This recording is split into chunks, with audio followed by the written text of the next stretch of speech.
Bubble wrap dia memang tebal. Untuk diri sendiri boleh, ataupun nak bagi hadiah kat orang lah. Yang penting sekali pahala tu bila orang baca mengalir lah. Okey, ni dia.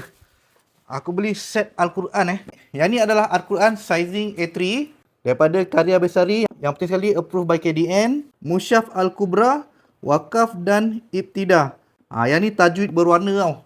Untuk nak mantapkan bacaan kan. Bila kita pakai size A3 ni kan, dia punya tulisan pun nampak jelas. Ni dia punya cover. Bismillahirrahmanirrahim. Alhamdulillahirabbil alamin. Nampak tu. Dia siap. Dia punya tajwid ni semua ni ada dia punya color-color lain. Mudah untuk kita baca. Kat sini pun dia ada marking kat sini. Yang ni pun Al-Quran bersaiz A5.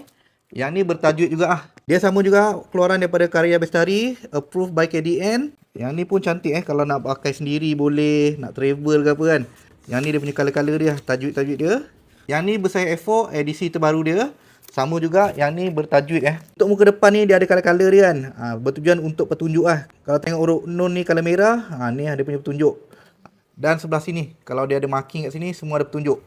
Kat sini kita boleh detect tajwid apa yang dia guna, ada marking-marking ni, berserta dengan dia punya terjemahan. Yang mana nak mendalami Al-Quran, mantapkan baca Al-Quran, better ambil yang jenis terjemah ni. Kalau tuan-tuan dan puan-puan minat dengan Quran ni, dia ada macam-macam saiz lagi. Boleh tekan link kat bawah.